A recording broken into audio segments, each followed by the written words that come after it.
ओ बहन चो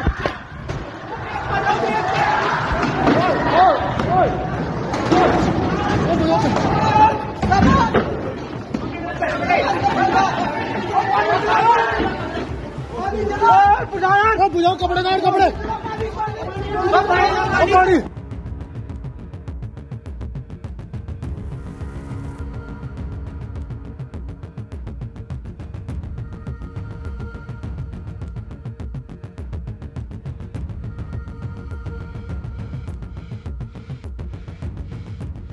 मेरा नाम उज्ज्वल राणा, बुढ़ाना मुजफ्फरनगर उत्तर प्रदेश का रहने वाला हूँ। पीजी कॉलेज में मैं 3rd सेमेस्टर का स्टूडेंट। क्या मामला है?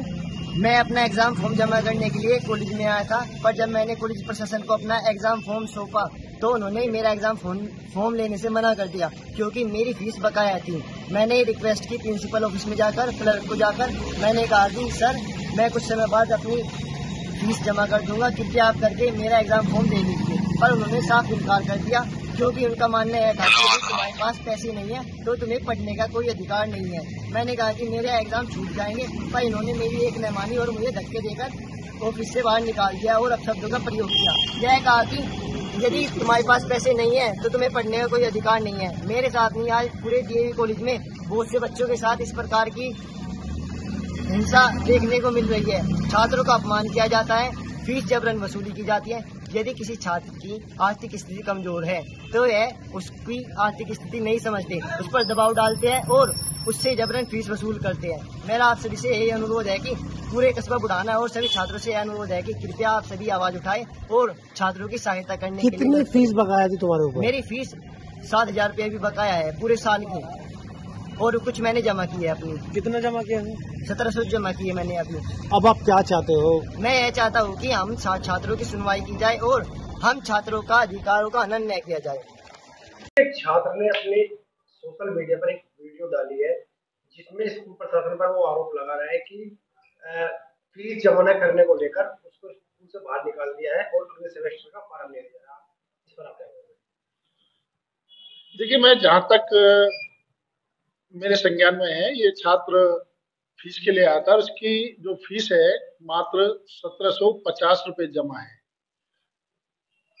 और हम जो मतलब आधी फीस जमा कराते हैं एक सेमेस्टर की, तो इस बच्चे ने फीस जमा नहीं करी और ये खुद कभी क्लास नहीं करता। और इसके पास जिस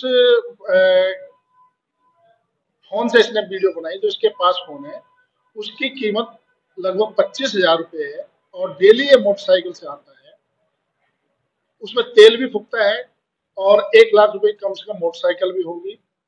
तो ये कहां से गरीब और कहां से दलित बन गया? क्या लास्ट ईयर भी इसके जो इसकी शिकायत थी, इसके फादर खुद आए थे और उन्होंने इसकी पिटाई भी महाविद्यालय में की थी।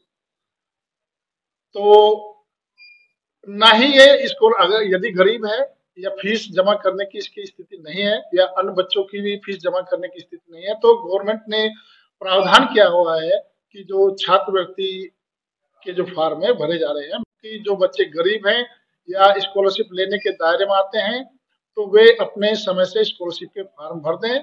मैं मीडिया के माध्यम से ही पूछना चाहता हूं, क्या इसने अभी तक स्कॉलरशिप का फॉर्म भरा? यदि ये गरीब है तो इसने स्कॉलरशिप का फॉर्म क्यों नहीं भरा? और इसके पास जो 25,000 रुपए का फोन है या मोटरसाइकिल है, वो कहां से आई जो इसके पास फीस पैसे जमा करने के लिए पैसे नहीं है? और इसके फादर या इसके पेरेंट्स खुद आए और वे अपनी स्थिति से अवगत कराएं, या और भी कोई अन्य अगर यदि ऐसे छात्र हैं, या आज तक मैंने किसी का फॉर्म जमा नहीं किया। ये तो एक फॉर्म रोकने का, फीस जमा कराने का एक प्रावधान है कि जिससे बच्चे पर दबाव बने और वो फीस जमा करें। क्या इसके बच्चे ने 1700 रुपए ही अब तक इसके लिए फीस दी है? इसकी पूरी जानकारी इसके फादर से करनी चाहिए और उन्होंने कितने पैसे दिए हैं इसे, जो ये फीस जमा नहीं कर पा रहा। आज दिन में करीब 1 बजे थाना बुढ़ाना पर एक महिला द्वारा एक प्रार्थना पत्र दिया गया। उसमें अपने छोटे भाई जो डीएवी डिग्री कॉलेज में बीए 3rd ईयर में अध्ययनरत है, उसमें जो स्कूल की जो प्रिंसिपल है उनसे पैसे का कुछ फीस के पैसे का कुछ इशू था। उस संबंध में उसने अपने ऊपर ज्वलनशील पदार्थ डाल लिया। उस पीड़ित व्यक्ति को तुरंत पुलिस द्वारा CSC बुढ़ाना लाया गया। वहाँ से higher centre Meerut medical college refer कर दिया गया है। वहाँ पर साथ में 2 सब इंस्पेक्टर हमारे मौजूद हैं। डॉक्टरों की वार्ता के अनुसार उसको खतरे से बाहर बताया गया है। इसमें जो भी पीड़ित व्यक्ति को उकसाने में व्यक्ति हैं, उनके खिलाफ भी कठोरतम कार्रवाई करते हुए जांच कर विधिक आवश्यक कार्रवाई की जाएगी।